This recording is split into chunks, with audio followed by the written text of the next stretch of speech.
One of my favourite aspects of being a film fan is the discovery.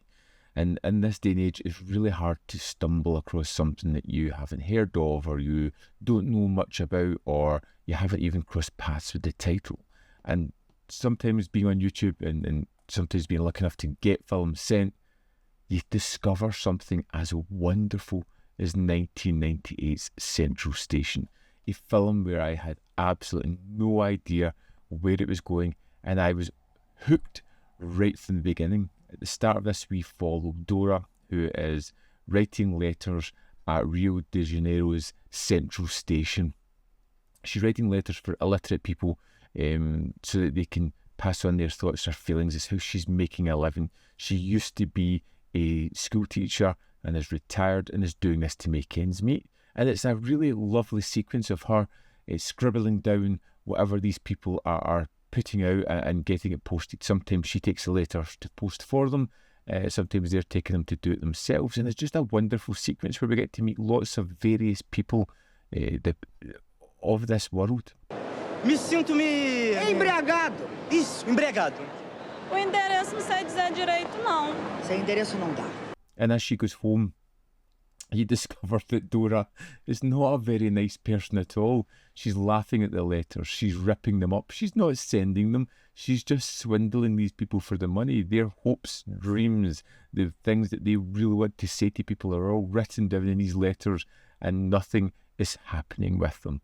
And it's just one of those turns where you realise how just jaded that Dora is. She's just written everything off. She's just become all about herself and making ends meet, detaching herself from the rest of the world. Putz, o mundo é feio que dói. Não, e a instrução superior não sabe nem escrever.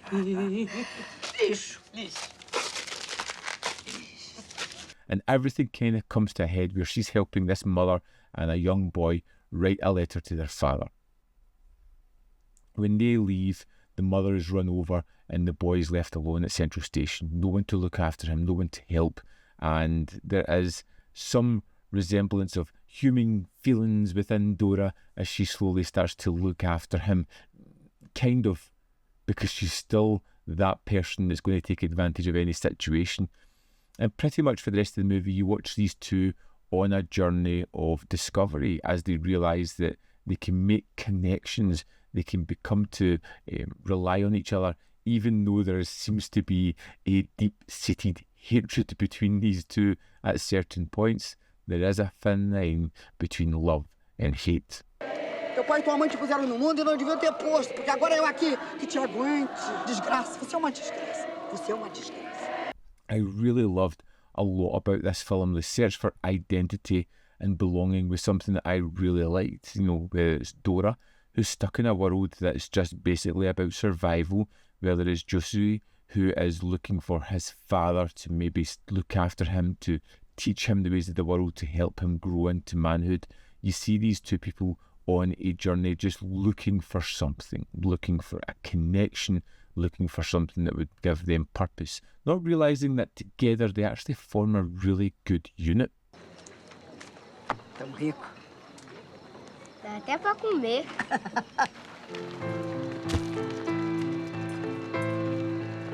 It's one of those films that has all the kind of tropes you'd expect, the kind of redemption on the travel along the road, the connection between the two, these things that you've seen done before and you feel could be overwrought or too saccharine, but here they are perfectly measured. You can see as they travel through the various landscapes how their relationship is constantly changing as the terrain is as well. And it's one of the key aspects of the film, but it's never just a key straight line. There's ups and downs along the way. These two fall out, they argue, they belittle each other, they try to swindle and steal and rob their way through to their end destination, which constantly changes, you know, and it's similar to the relationship that they have. Everything constantly changes. There's never a clear end. It's just evolving, changing and moving on, hopefully for the better. I love that message within the film and I thought it was really delivered terrifically well. Now the performances are wonderful, and when it gets to the ending of it, has a real emotional impact. I was connected to these characters. I wasn't sure that I was really happy with the ending. There's a moment where I feel as if it wasn't what I wanted. There's a quick turn that just makes everything satisfying, rewarding, ultimately uplifting for both these characters. I really loved that about the film. Tenho saudade do meu pai. Tenho saudade de tudo. Dora. Now this film, which is all the shades of orange and browns and beige, looks fantastic on this new 4K. I absolutely adored watching this, especially in some of the busier sequences round about Central Station, where you see all these various people and tenders and patrons moving about and all the colours that are popping off their various clothes. It was just wonderful to get into that. It looks terrific. It has great audio, as you would expect on the 4K as well, particularly in the bustling sequences as well. And just for me, I don't have a something to compare again, never having seen the film. It looked really great, and I just enjoyed it. And as a story, it just hooked me. Let's have a look at the extras on the disc. Here we are in the disc for Central Station. Let's go to the special features. First up there is an audio commentary with Walter Salles, Arthur Cohen and Fernanda Montenegro. Then we have Socorro Nobere, a 1995 short documentary that runs for 22 minutes 2 seconds, and it's all about a man who starts a pen pal with a woman who's in prison for 20 years. Now, that's just a brief outline of this. It's fantastic. I could have done with it being a little bit longer. It was really interesting and definitely something you should prioritise watching. The making of featurette is 11 minutes 55 seconds and basically talking heads, but it doesn't feel like the usual kind of advertisement. They kind of delve into things that were building up to the production, things that happened during, a little bit more context to it.